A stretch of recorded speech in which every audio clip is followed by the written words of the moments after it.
Hey everybody, Rich Lang here with PrepU down by my office outside the bunker that's over there. It is Tuesday, September 29th.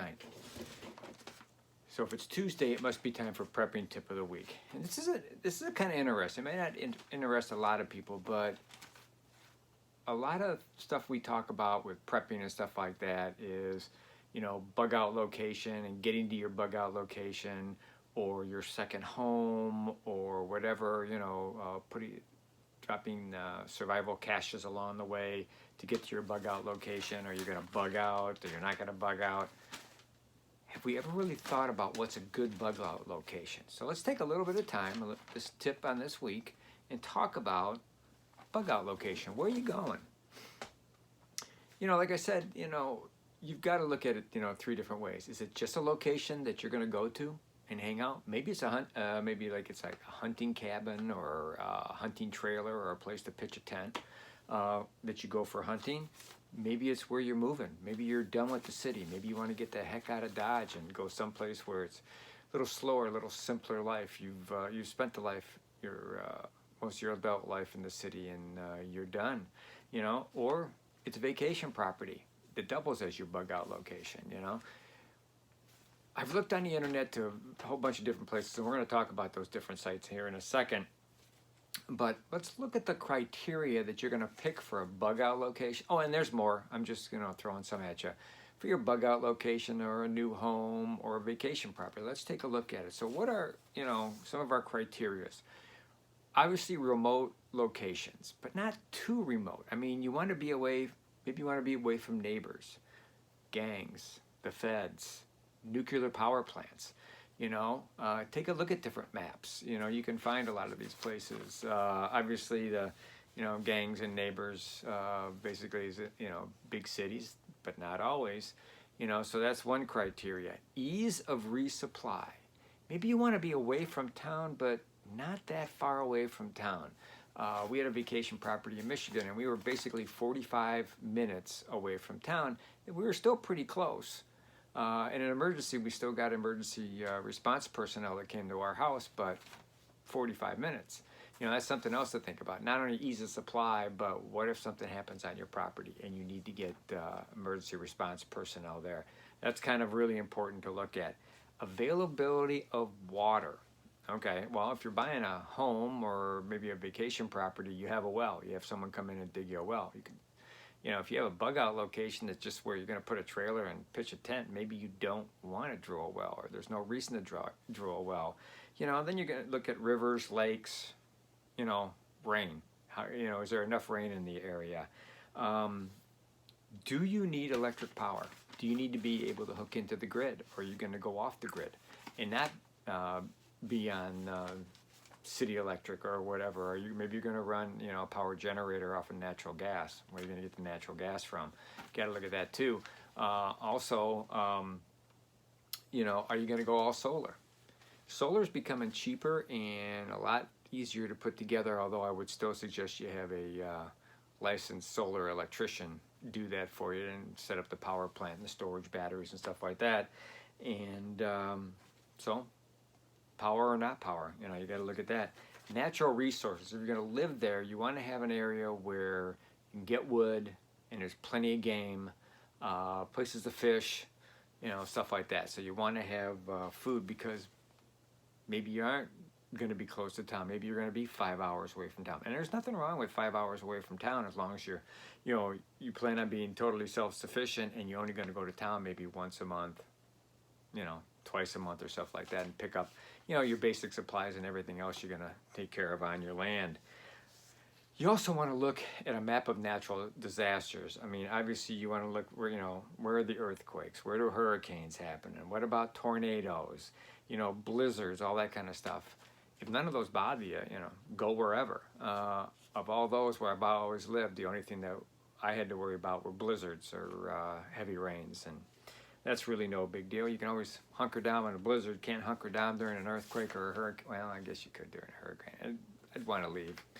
But again, hurricanes are on the coast. You want to be by the coast. It's where a lot of people are. So that's another thing. You also want to find an area with a long growing season.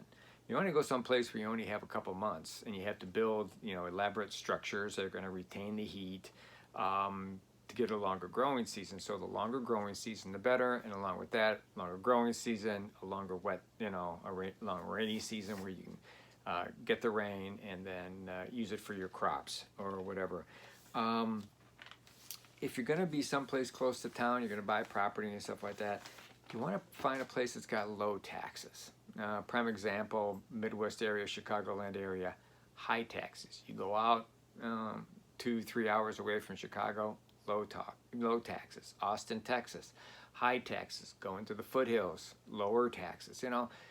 Same thing. Anytime around a large metropolitan city, you're going to pay more, but you also have to look at state taxes, not only property taxes, but state taxes. What are you paying? So looking for that, and you want to find an area that's got a strong economy, one that's not on its downward spiral, where people aren't looking for your stuff to take, no matter where you are. If you're in the middle of the woods, middle of the mountains, or whatever, you want to think about that too. So, taking all that into account, I kind of thought of some certain places where you could go. Colorado, you've got mountains, you've got rainfall, you've got game. You got trees, but on the downside, you got a high population, especially during the winter. You get a lot of people out there.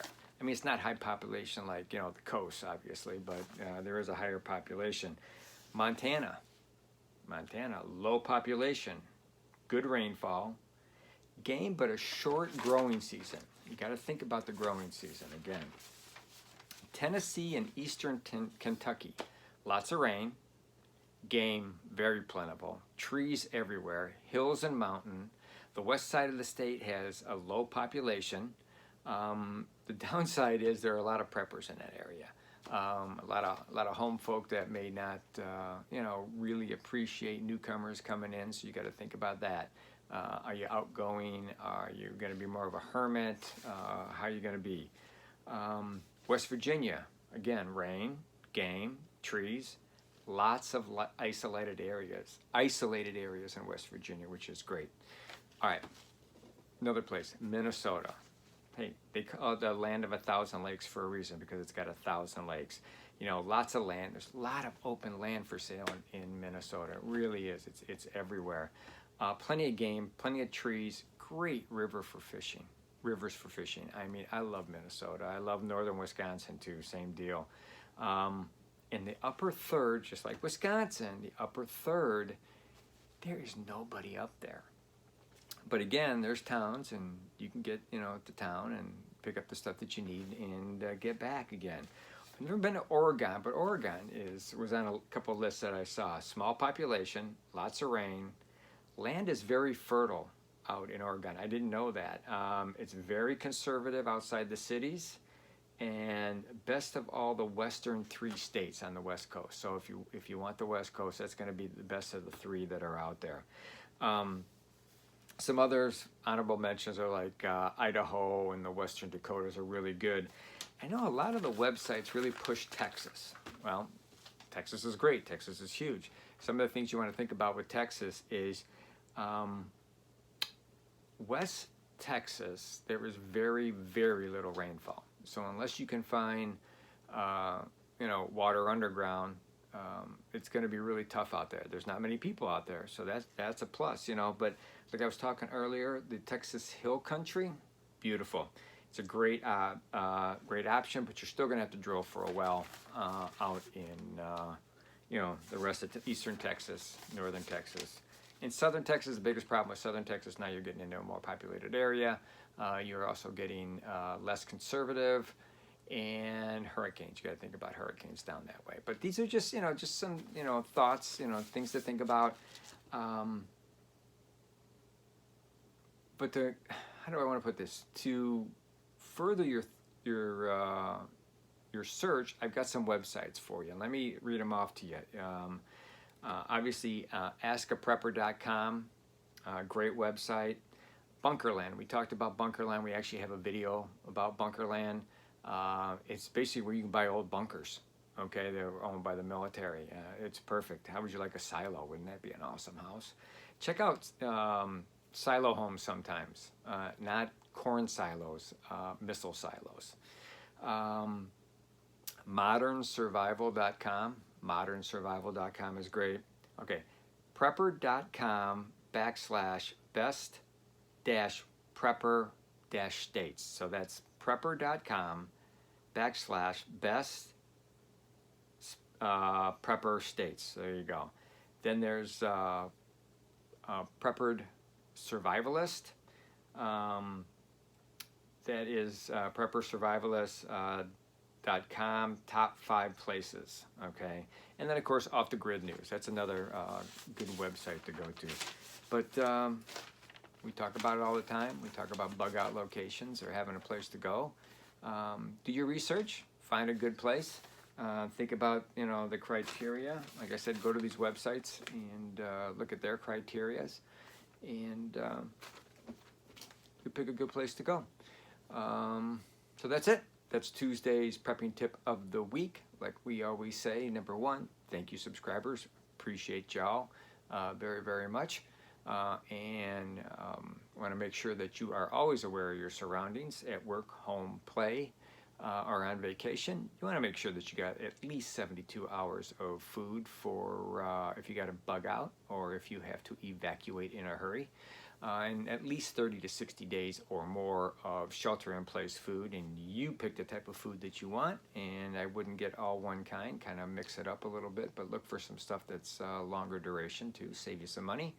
And prep like your life depends on it, because it really does. Thanks a lot. Take care.